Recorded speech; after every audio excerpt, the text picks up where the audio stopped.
Here we go. Part 4 of the garage door. What happened was I had to buy a new wood. I got the premium 2x4 by 96 inches, 8 foot, but just a little longer, a couple of inches. It was $5 a board, 2x4 by 8, and it was about 12 boards altogether. And I did this lap joint here. You can see I still got to trim it here and there. I did get it screwed on to the new frame. It was a lot tougher boards that I was using before. It wasn't so good. It was a poplar wood, and it was just too weak. It wasn't treated lumber either, and I had cut it. It was 5 inches wide too, and I had tongue and grooved it and put some wooden dowels in there, but it snapped in half on me. Just a weak wood. I learned my lesson, but it's the quality of wood. Poplar's not really good. It's good for maybe flooring or something, maybe even, but it should be dried and kiln dried. This is just rough cut lumber I bought, but I used some of it on the ramp over there, but a lot of it's oak. I didn't use too much of this poplar. I used oak and some oak wood, a lot of oak wood on the ramp, so it'd be alright. I redid it. I'm thinking this is yellow birch. I'm not sure on the wood. Plywood, I got it from the fire department for free, and I think I paid $60 for all the 2x4 by 8 foot for all the frame for it, and so it came out okay. These are oak frames, red oak, and I bought these little inserts. I'm gonna put tempered glass in it, but I bought these little, they call it push points, and you push the little metal piece and holds the glass in place. But I'm gonna put a layer of like a silicone mold resistance glue down, and then I'll put a light covering on the edge here after.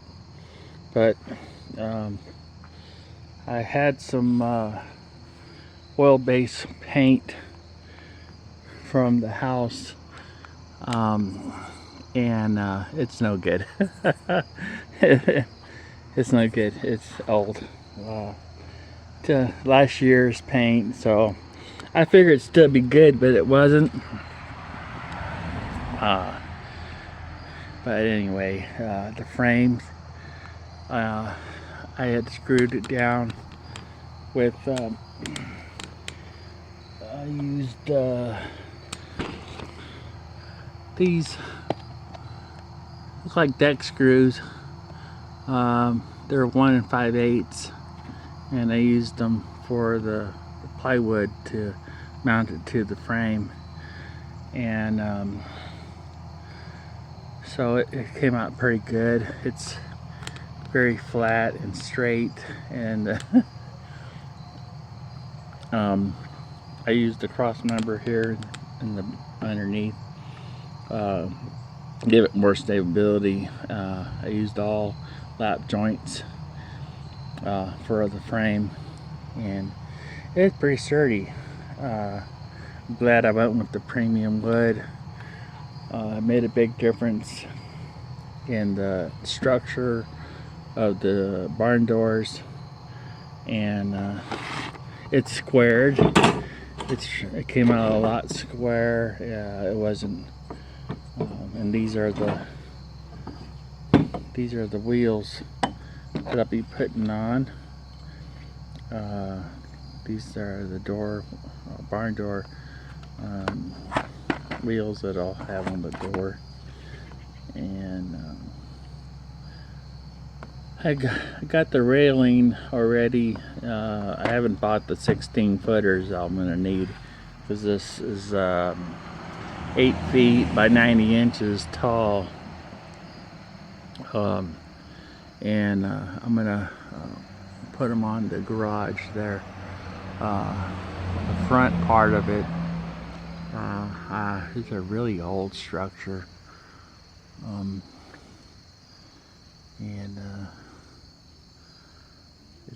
it took a long time to do this. Several days. I had to disassemble from the old wood there, and those are my horses I have. And some guy gave me those. The guy that I bought the planer from, the horseman. He lived up on the mountain, way up, like 3,500 feet. I think it's 3,800 feet. Pretty high up in the mountain, but very nice man, and his wife. They owned a couple of horses, and they moved to Florida, and took the horses with them. Very nice people. They were selling that planer and a whole bunch of tools, and so I got some of the tools from them. Really good deals. I mean, just unbelievable. God's gift. God gave me this opportunity for the tools and stuff, which I didn't have any of them. So God just blessed me with that, and I'm very thankful for it. And the wood from the fire department, they were throwing it out, and so I repurposed it, and I sanded it down, and need some more sanding before I paint it. It's gonna be white and green. I still got to put the trim on. I got the trim already. It was $24 for the trim, and I got to pre-drill all the wood for the frames. I got this little kit from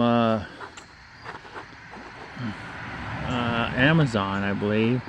It wasn't very expensive. It was like I think $10. It came with this unit here. I don't know if I could show it to you. It came with this right here, and what it does is you could drill. You could put a bit in there, one for the drill here. See this, and it countersinks it. The drill there, like a countersink, and then I'm gonna drill it with this, and comes with a couple of them.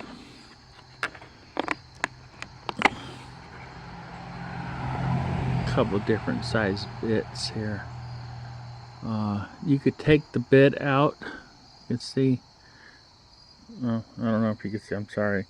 You could see the bit. You could take the bit out and change it out, and it's got a counter bore on there, and it comes with the little Allen wrench, and it comes with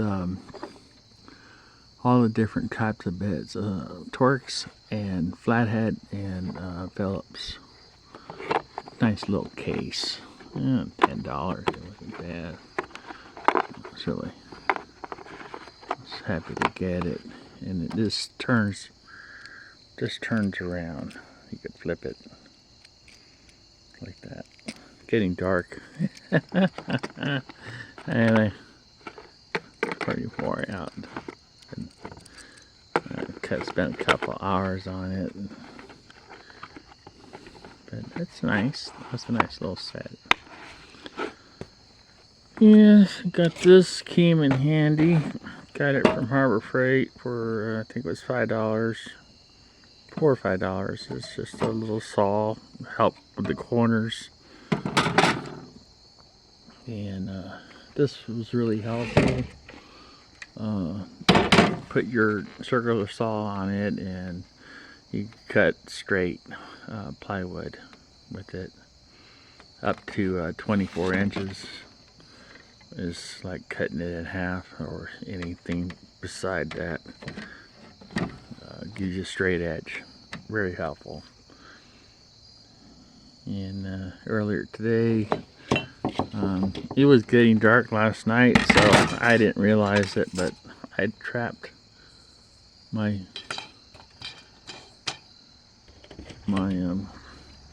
I trapped it the thing here, measuring tape underneath the board when it cracked in half. It's pretty old. I mean, I'll probably had this for about probably 10 years or more. But anyway, and that's it. There's I put my screws in here. This bottle. Little Powerade bottle, I throw them in there, and then I had a cap around here somewhere. I put screws in there, and that's it. It's too dark, getting dark now.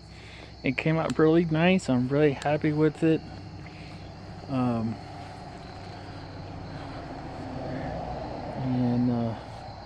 I'll catch you later.